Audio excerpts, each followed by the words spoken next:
Panels work a great deal in Photoshop as their properties and commands add more features to what we do in Photoshop. Our working document is being beautified and made more good and accurate with panels. Now, a lot of things are being done in panels, but in subsequent videos we're going to be looking at that. In this video we're going to look at how we can arrange our panels. We're going to talk about panels and the workspace selector, and just like how you can dock and undock your document from here that we saw in our last video, we're going to talk about how to move our panels around the workspace. Okay, so here we have a color panel. Now you can decide to move this away from where it is being docked. Okay, so now to do that, you click and drag it out of its current position. Now it becomes a panel of its own. You can expand it, you can contract it, you can collapse it like this. Now to move it back to its current position, you simply drag it back to that area, and when you see that blue outline around that particular area, you leave it and it docks back to its initial position. Okay, now you can decide to rearrange your panels by dragging and dropping panels in other areas of panels. Now we have, or panel groups rather. Now we have 3 panels per group, 3 panels on the second row and 2 panels right here. And as you can see, if you go to your window menu, you discover that we only have 3 panels checked on this group here. From actions to 2 presets, we only have 3 panels that are checked. That is to say that right here we have 3 panels that are currently visible. Okay, now the options bar is always visible, that is why it's always checked, and the tools panel is always visible, that's why it's always checked. Okay, now the untitled 1 and untitled 2, you see there are our currently working documents, the documents we are working on currently. Okay, so we have color, history and layers, which are the 3 panels that we are looking at currently. We have color here, we have history here, and we have layer here. Now that is to say, if you happen to click on another panel and make it visible, you discover that that particular panel becomes active, and if you check, it becomes the panel with the check mark close to it. Okay, so any active panel here becomes checked in our Windows menu, just like we've seen. And like I said, you can rearrange your panels by dragging and dropping them in respective areas or group of layers. Okay, so group of panels. So here we can decide to say we want to add another panel called we want to add parts. Now let's add part, and when we click on part, you discover that the parts panel comes out, and let's dock it to the layers group right here. And like I said, when you see the blue outline around it, you release it and it docks to that particular area. Now under here we have 3 panels, just like the other 2 at the top, and you can navigate between the 3 of them. Okay, now close to each panel at the far right of each panel, you see a small arrow. It's called the panel menu. Okay, it holds the menu for any selected panel.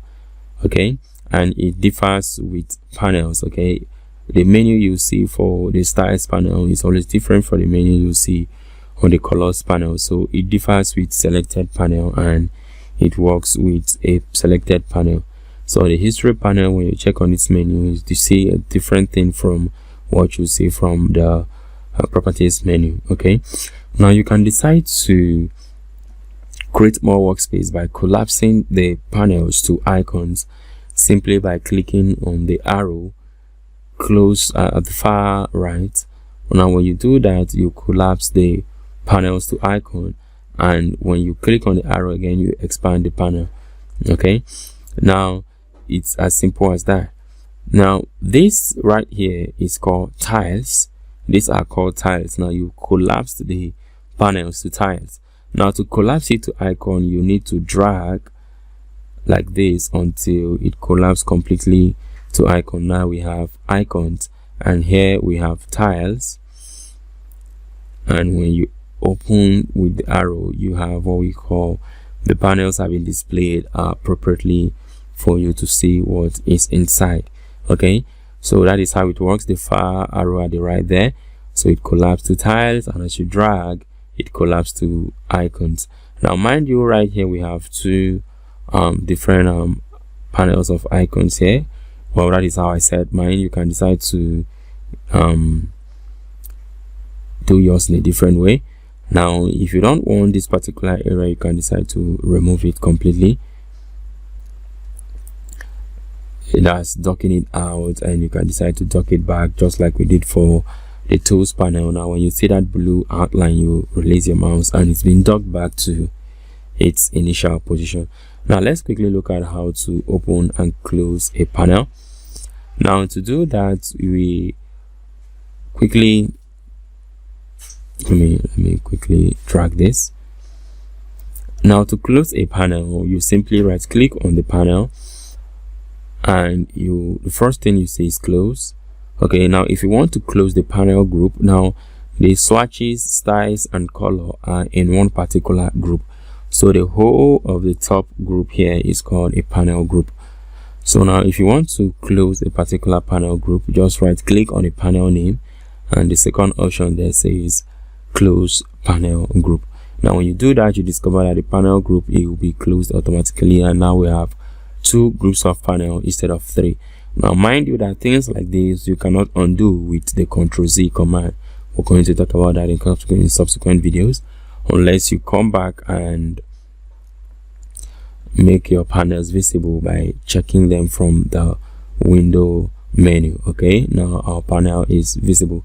Now another way you can close a panel is to go to the panel menu, the little triangle facing down with the straight horizontal lines looking like a bunch of lines there.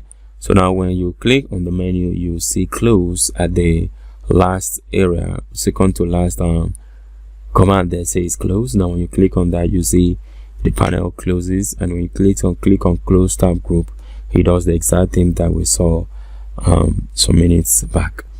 Okay, so now that is how to dock a panel, undock a panel, close and close a panel group. Now that also works with the tools option bar. You can undock it and you can dock it back to its initial position when you see the blue outline being displayed on that particular area. Same thing works for the tools panel, and you can do that. It works with all the panels in Photoshop, and that is another great feature of Photoshop, as it allows you to arrange your panels in a way that is much more easy and understandable by the designer.